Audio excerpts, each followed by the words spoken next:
Yo OMG listeners, masih bersama saya Abdi Azwar Sahid di Inspiring Around Never Get Tired of Inspiring. Nah, seperti janji saya tadi, pagi ini kita akan berbincang dengan sosok yang begitu menginspirasi, di mana ia dijuluki sebagai perempuan listrik dan bahkan pahlawan listrik bagi pelosok desa.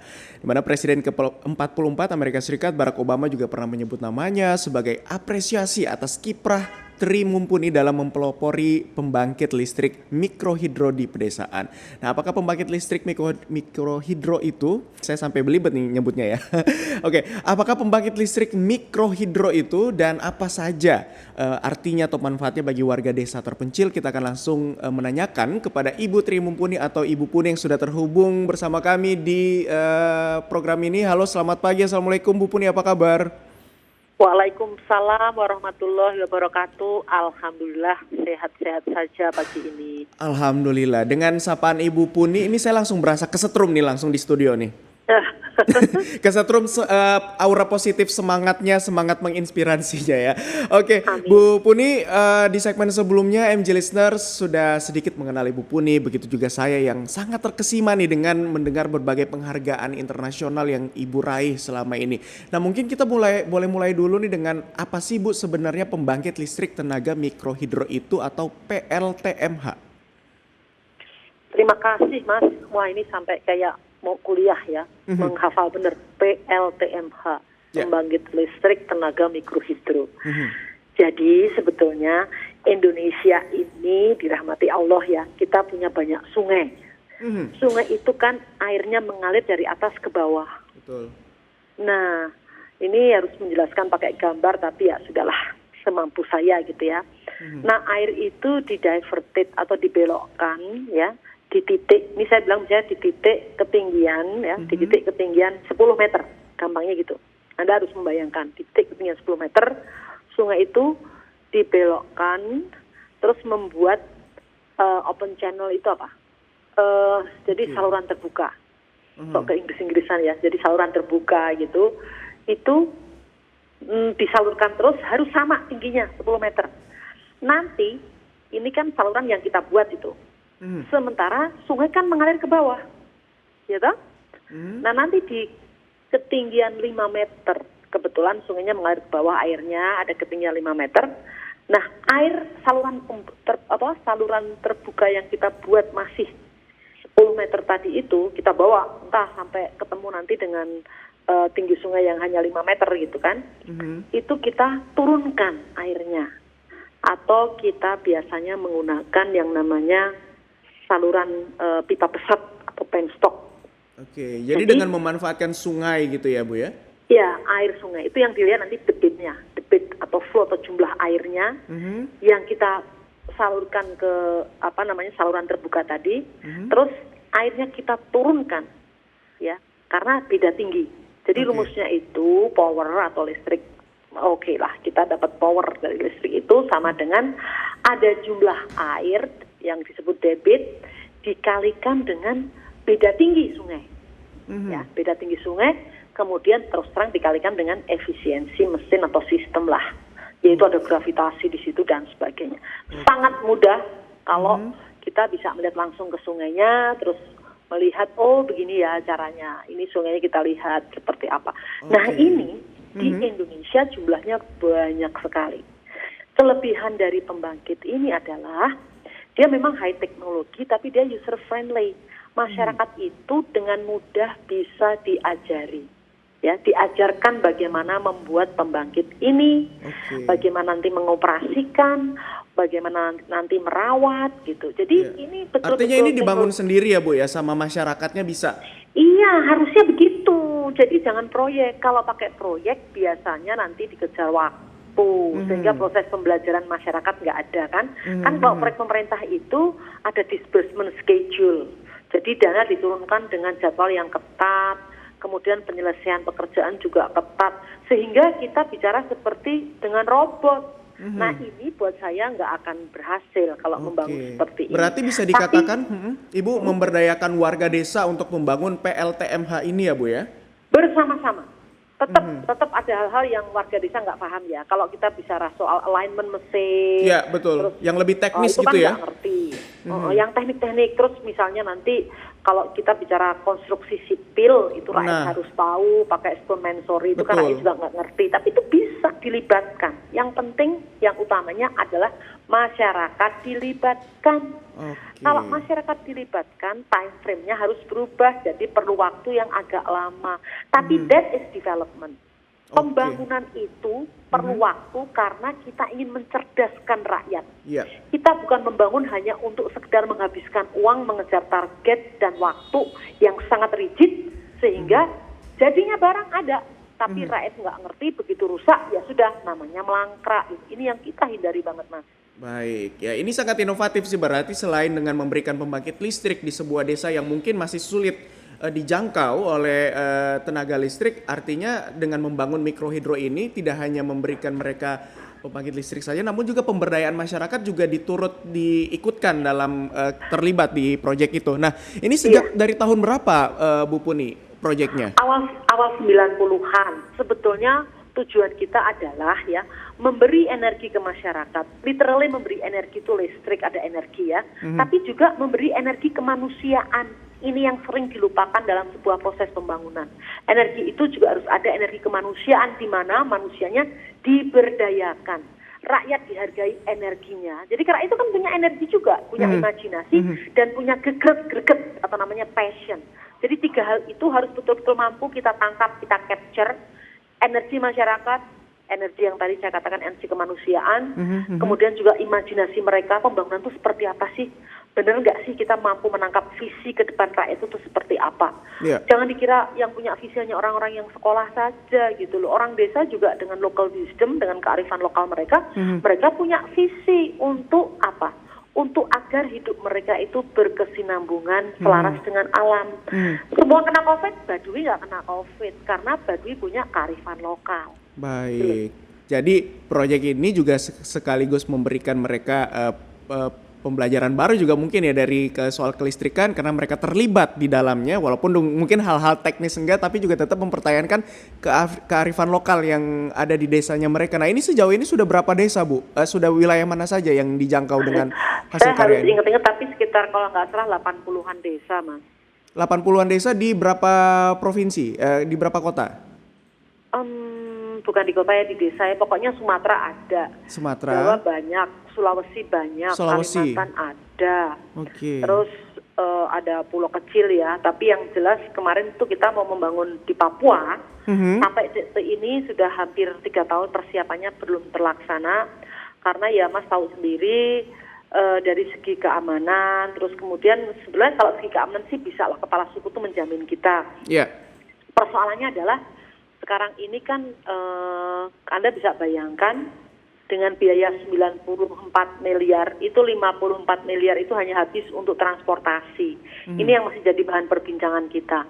Karena kita membangunnya betul-betul harus membawa barang-barangnya dengan helikopter. Ya, tapi kan Oke, tapi untuk kan itu ke juga, sana maksudnya biaya transportasinya 54 miliar itu? iya, untuk ke Wow, daerah itu yang baru di mana transport kita- doang ya untuk mengangkut Betul. barang-barangnya. Betul. Nah, ini yang kebetulan kalau nggak salah waktu itu mau dibiayai Freeport, mungkin Freeport juga berpikir. Tapi buat saya, development tuh jangan dilihat hanya uangnya saja gitu loh. Jangan bicara efisien. Excuse me, efisien. Kalau kamu bicara efisien, bagaimana nasib saudara-saudara kita yang di tempat yang sangat terpencil yang bukan salah mereka hadir dan ada di sana. Kita sebagai bangsa yang sudah mampu berpikir lebih baik ya, Oke. sebagai rakyat Baik. atau sebagai orang gitu ya, itu berpikirnya adalah mereka kan dikasih Allah resources yang luar biasa, kayak dia punya emas tambang yang luar biasa begitu, apalah artinya ya 54 miliar untuk transportasi kalau memang desa-desa yang dekat tambang-tambang itu bisa diberdayakan, bisa menikmati hidup karena ada penerangan. Nah, saya mikirnya gitu loh, fair Nah, saja. sejauh gitu ini loh. untuk pembiayaannya dari mana Bu Puni? Biayanya biasanya itu ada dari donor, dari orang-orang yang punya hati gitu ya, yang dia Oke. pikir mati kan nggak aku bawa duitku, jadi dia ingin ada amal jariahnya gitu ya. Terus ketemu perusahaan-perusahaan yang memberikan CSR, macam-macam sih Mas. Sekarang yang penting niatnya dulu, niatnya untuk Oh, jadi untuk bukan memberi yang dana dari terbaik. APBN atau APBD gitu, karena kan ini pembangunan daerah juga. No. Karena APBN punya cara sendiri. Tadi saya sudah bilang kan, APBN punya cara sendiri, APBD punya cara sendiri, dan sangat sangat kecil jumlah kepala daerah yang mau dan mampu berpikir out of the box. Jadi saya senang banget sih ketemu bupati atau ketemu kepala dinas yang berpikir bahwa oke Bu, kita harus mampu berinovasi. Kalau semua harus dengan koridor peraturan yang sangat rigid, kita nggak jadi apa-apa. Betul. Ada loh orang kita Betul. ternyata yang seperti itu, keren banget gitu loh. Tapi Mudah-mudahan lebih dari banyak yang seperti itu. kementerian apa gitu, Kementerian Desa dan daerah tertinggal itu juga belum ada ya support? Enggak, karena memang kita kan, saya udah bilang tadi, sistem kita berbeda. Kita lebih mengempower Jadi lebih sendiri ya? Iya. Oke, dan belum ada dukungan juga dari pemerintah daerah begitu ya. Berarti sejauh ini selain dari donor, dari hibah, dari sumbangan orang-orang, itu gimana cara mendapatkan dananya ya? Pasti juga tidak kecil gitu ya, tidak sedikit. Iya sih, nggak gampang. Kalau dulu masih gampang karena Indonesia dianggap negara masih miskin. Sekarang dengan Indonesia naik peringkat menjadi negara maju, ya agak sulit. Orang-orang akan bilang, kok kamu udah kaya gitu loh, kenapa masih harus perlu bantuan kita. Aku sedih juga sih, karena sebetulnya kan koefisien Gini ratio kita tuh kan parah banget ya. Jadi gap antara miskin dan kaya itu kan luar biasa. Sehingga orang-orang miskin sekarang ini sulit terangkat karena Indonesia sudah dipandang sebagai negara kaya. Padahal kenyataannya yang miskin juga belum tertolong tuh banyak gitu. Oke. Tapi sudah mencoba untuk mengajukan kerjasama mungkin pendanaan dari pemerintah daerah setempat gitu atau dari yang lain? Itu sistem yang berbeda, Mas. Jadi kalau saya bicara sistem atau soul yang berbeda, Mas bisa bayangkan ya, kalau kita pakai APBN itu dibatasi setahun. Padahal kalau setahun fisik jadi, tapi bagaimana membangun orang? Membangun orang setahun itu kan belum tentu. Ya kalau emang rakyatnya pinter, langsung cerdas bisa. Kan ada juga yang perlu waktu gitu. Pertama itu. Kedua, secara administrasi, saya kan badan hukum saya yayasan. Secara administrasi yayasan itu nggak boleh mendapatkan uang dari APBN maupun APBD kecuali hibah ya. Hibah pun juga ada aturan mainnya sendiri. Jadi tantangannya di aturan dan sistemnya ya Bu Puni ya? Ya kompleksitasnya itu tinggi dan saya pernah waktu itu bertemu dengan para CEO yang diminta CSR-nya oleh Pak Dahlan Iskan ya. Mereka mengatakan aturannya ini itu pokoknya aturannya banyak sampai saya harus ngomong. Setahu saya di dunia ini yang nggak bisa dirubah itu sebagai orang Islam saya itu hanya hadis dan Al-Quran. Kalau aturan-aturan itu kan yang membuat manusia. Harusnya kalau memang mau dan niat untuk membangun rakyat itu bisa, Mas. Gitu. Sekarang pertanyaan saya, apakah pemimpin kita berpikir ke arah sana? Itu saja, sesederhana itu. Oke, baik. Sebuah gebrakan yang patut diapresiasi juga karena membangun desa tapi dari dana yang juga tidak mudah didapatkan gitu karena dari CSR, dari program sumbangan orang-orang yang ingin membantu. Semoga ini MG listeners atau teman-teman yang ada di luar sana juga mungkin tertarik ingin membantu ya untuk program ini dengan Bu Puni. Bu Puni, selain dari dana atau sistem dan aturan yang tadi, apa aja sih tantangan yang harus Ibu hadapi dalam proses pembangunan PLTMH ini? Tantanganku terbesar adalah memperkuat rakyat, membangun resiliensi rakyat ya. Jadi misalnya nih, membangun daerah terpencil itu suka ada yang datang nanti. Entah yang preman, entah pakai baju seragam, datang minta ini itu. Dan saya selalu bilang, ini proyeknya rakyat. Jadi rakyat diperkuat. Bahwa nggak bisa gitu loh, ada uang-uang selain uang yang dipakai untuk membangun. Saya pernah ya di Aceh yang terpencil itu ada orang berseragam minta uang. Saya bilang, Pak, saya bukannya nggak mau ngasih gitu loh, tapi saya kasihan sama Bapak gitu. Karena uang ini uang halal yang dipakai untuk membangun fasilitas rakyat. Begitu saya berikan ke Bapak, ini menjadi uang haram. Dan kalau Bapak memakan uang haram, itu kasihan anak istrimu semua nanti bisa kena penyakit, lumpuh dan sebagainya. Sampai bahasanya seperti itu, saya buat selugas mungkin, biar mereka tidak mengganggu gitu. Berarti benar-benar membangun karakter masyarakat di lapangan juga ya Bu ya? Betul, kita itu tidak hanya memberdayakan rakyat, tapi juga memberdayakan aparat, ya sipil maupun yang seragam gitu. Kita berdayakan semua bangsa ini. Soalnya kalau semua rakyat bangsa ini berdaya ya, yang namanya revolusi mental itu betul-betul dihayati. Wah, Indonesia itu maju, Mas, maju banget. 5 tahun lagi sudah hebat gitu. Problem kita mendasar adalah masih banyak orang-orang yang cara berpikirnya masih ngaco. Kalau proyek pembangunan itu dia pikir uang ya. Padahal proyek, saya bilang pembangunan itu adalah means atau tools cara pemerintah ya, membantu rakyatnya agar memiliki fasilitas dengan pembangunan infrastruktur, program apapun gitu. Tapi kan banyak yang berpikir juga bahwa wah proyek itu uang pasti ada lah yang masuk ke kantong saya. Nah, kelakuan atau pikiran-pikiran seperti inilah yang membuat Indonesia sampai kiamat pun nggak akan pernah maju kalau ya birokrasi kita masih ada orang-orang yang seperti itu. Nggak usah pusing-pusing, saya ngomong sederhana saja. Sudah jelas Jokowi bilang sertifikasi lahan itu gratis. Tapi coba Mas ke lapangan, apakah benar-benar gratis? Enggak, ada yang diminta 1 juta, ada yang 800. Pusing aku sampai saya. Jadi revolusi mental ini perlu benar-benar digebrakan ya. Ini sudah 2 periode loh.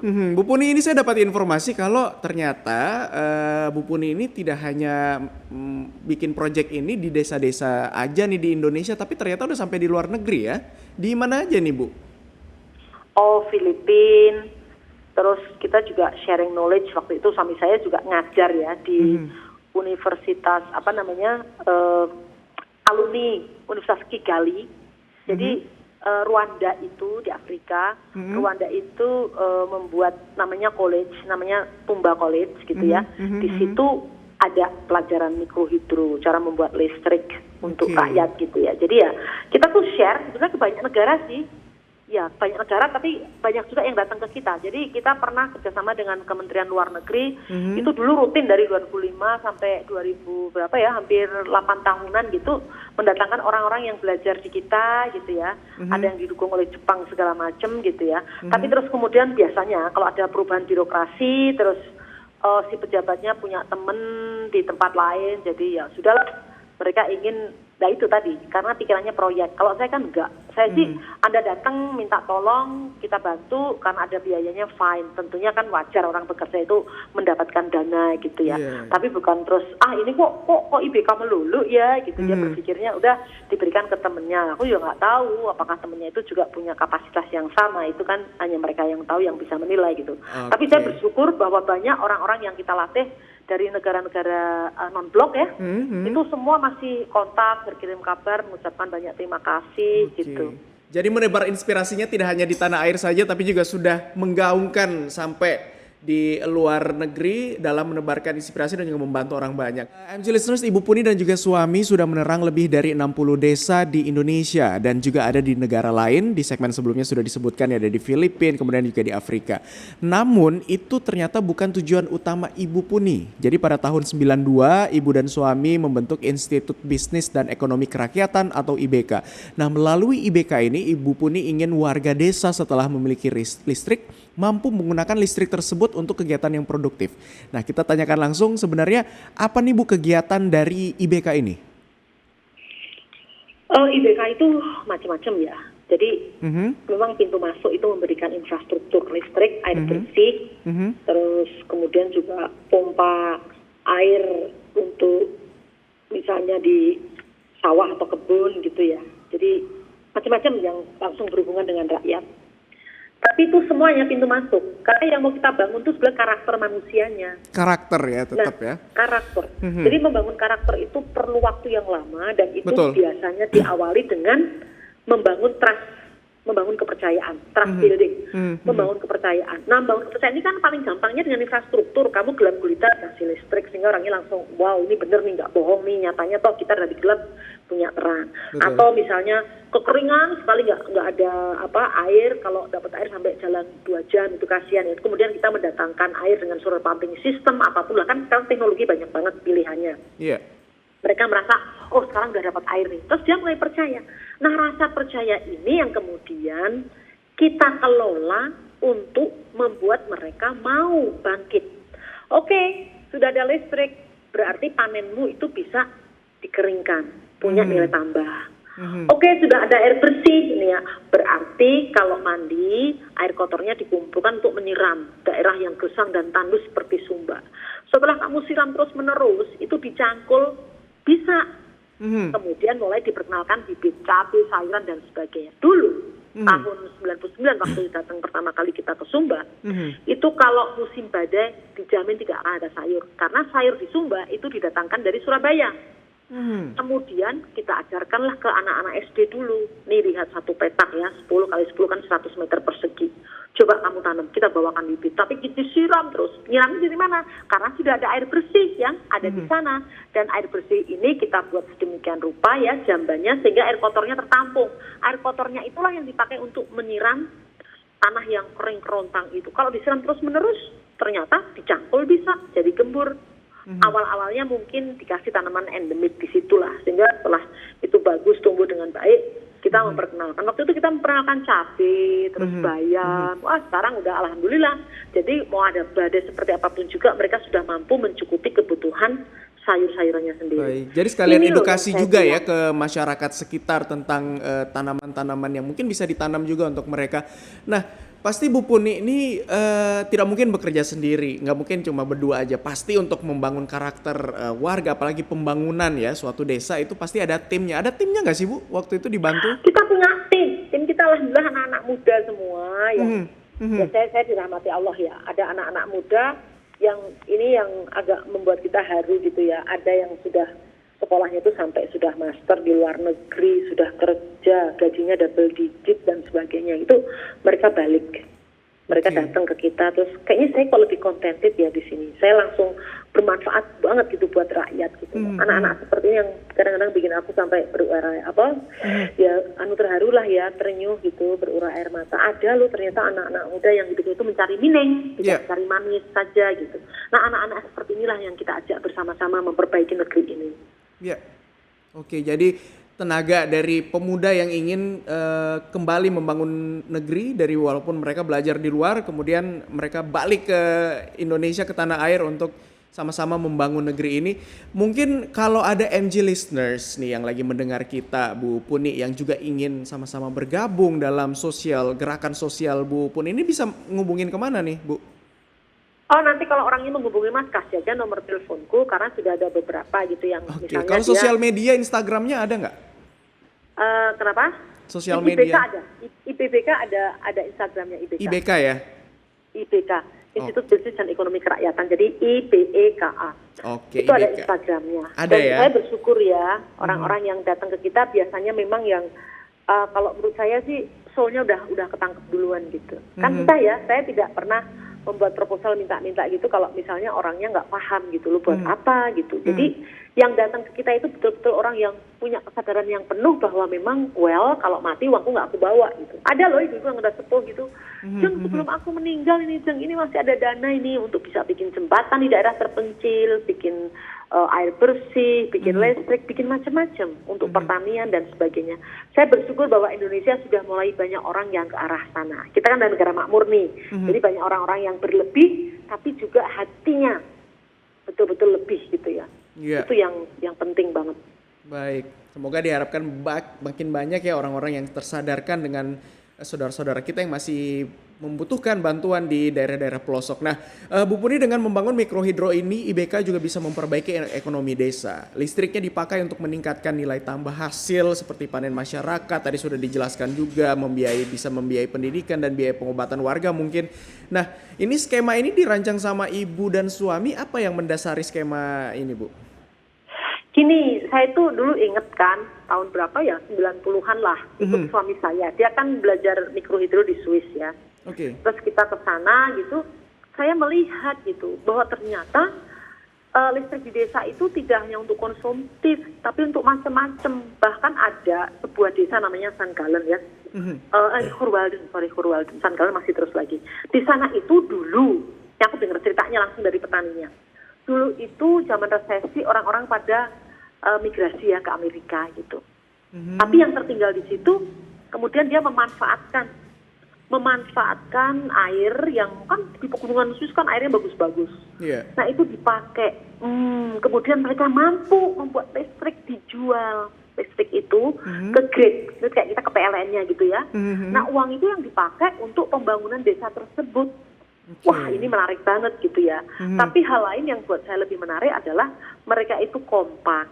Nah kompak ternyata memang perlu karena kalau nggak kompak bagaimana Anda jadi seorang diri gitu ya, menjadi kemudian satu kelompok, ada kabupaten, mereka bilangnya kanton sih. Kanton tuh ukurannya di bawah kabupaten tapi di atas kecamatan ya. Yeah. bisa punya pembangkit listrik 2000 megawatt. Wow, Itu orangnya kaya itu raya mandiri semua. ya berarti ya, punya mereka sendiri. Betul, kaya raya. Terus Mas, ini contoh yang konkret yang aku tuh sampai Masya Allah ini Indonesia kok nggak bisa. Mas pernah dengar nama Evian, desa namanya Evian? Belum. Nah, kalau air minum Evian, Oh iya, pernah. ya, itu sebenarnya kan Evian ya, bahasa Prancis gitu ya. Itu lokasinya antara Geneva dan depan Lake Léman. Itu di perbatasan Prancis sama Swiss. Saya itu shock ke sana. Karena saya masuk ke desa Evian lah, biar orang nggak bingung ya. Iya, Evian. iya. Kok ternyata ada sumber mata air dua gitu yang dijadikan kayak apa ya, kayak kalau kita bilangnya apa ya, kayak prasasti gitu. Di desa itu semua makmur. Walaupun dia hanya tukang bersih-bersih hotel atau tukang nyabutin rumput, apapun namanya ya, itu Oke. semua makmur. Aku tanya kenapa? Dia cerita, dulu desa ini hanya punya air di Evian itu, desa Evian. Kemudian datanglah yang namanya Danone, dia bilang gitu, Danone. Datang, oke, saya mau memanfaatkan airmu untuk air kemasan.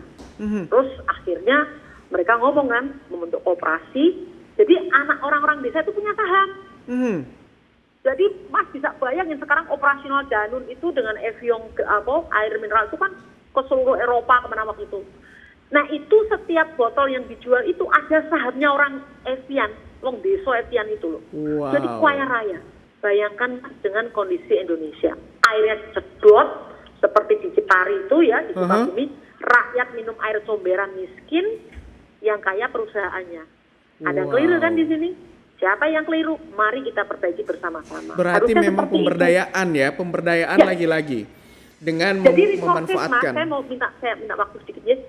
Teknologi, keuangan dan manajerial, Yes. tiga kemampuan itu harusnya dibawa ke desa, mengelola sumber daya desa yang manfaatnya tidak hanya dinikmati oleh investor, tapi juga rakyat desa itu makmur juga karena local resources itu ya untuk local community kan Yes. gitu ceritanya. Ya, Nah, betul. sekarang yang terjadi orang punya kemampuan finansial, kemampuan teknologi, punya kemampuan manajerial, datang mengambil resource, rakyat ditinggal. Disitulah muncul kemiskinan. Kemiskinan itu simptom.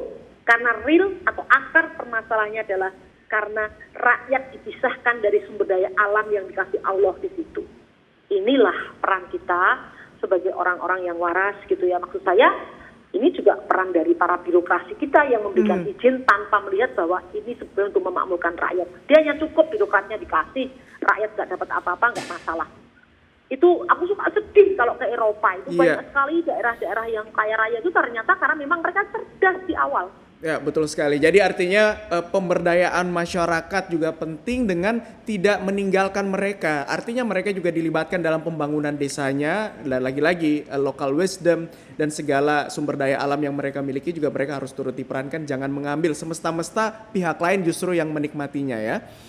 Banyak nggak usah jauh-jauh lah, banyak banget bahkan yang wasit yang preman macam-macam lah. Pokoknya aku kadang-kadang suka nih gimana ya tanganku hanya 2 gitu loh. Iya. Ya semoga MG listeners ataupun anak muda ya yang saat ini sedang mendengarkan kita bisa terinspirasi dari kisah Bu Puni ini, dan kita harapkan juga makin banyak sosok-sosok inspiratif juga yang kemudian bisa terinisiasi nih, tergerak hatinya untuk sama-sama membangun desa kita yang penuh dengan potensi. Bu Puni, terakhir nih ada pesan-pesan apa untuk MG listeners agar mungkin bisa menjadi pelita bagi sekitar seperti yang Ibu sudah lakukan dengan apapun peran kita sebagai manusia. Silakan Bu. Saya hanya ingin ya, siapapun yang mendengarkan di Republik ini, hidup kita ini kan singkat, hidup tuh sekali, mudah-mudahan hidup berarti. Hidup berarti adalah kalau kita mampu berbuat baik saja, nanti hal-hal baik itu akan mengikuti kehidupan kita. Saya kira itu saja deh. Hal-hal baik semoga itu akan mengikuti kita ya, dan juga tetap menginspirasi banyak orang, apapun itu, no matter what, keep going ya Bu ya. Ya, pokoknya jangan bilang semoga Mas. Insya Allah pasti itu. Kalau kita berbuat baik, pasti hal-hal baik yang akan datang ke dalam kehidupan kita.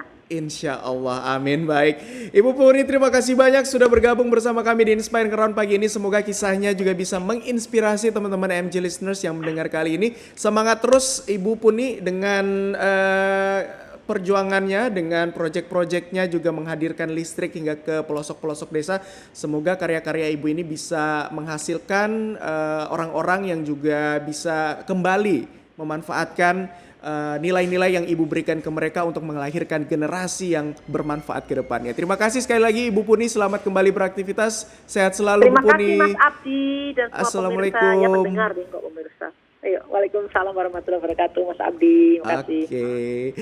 Nah, MG listeners, itu dia tadi kisah dari Ibu Puni yang sangat inspiratif dan juga memberikan kita pandangan bahwa masih banyak teman-teman kita, saudara-saudara kita yang ada di pelosok pedesaan yang membutuhkan tindakan nyata dari kita untuk memberikan mereka kenyamanan dan juga kemudahan hidup, baik itu dari segi listrik tadi yang sudah dilakukan Ibu Puni atau mungkin edukasi dan lain-lain sebagainya, tentunya untuk melahirkan generasi yang bermanfaat ke depannya.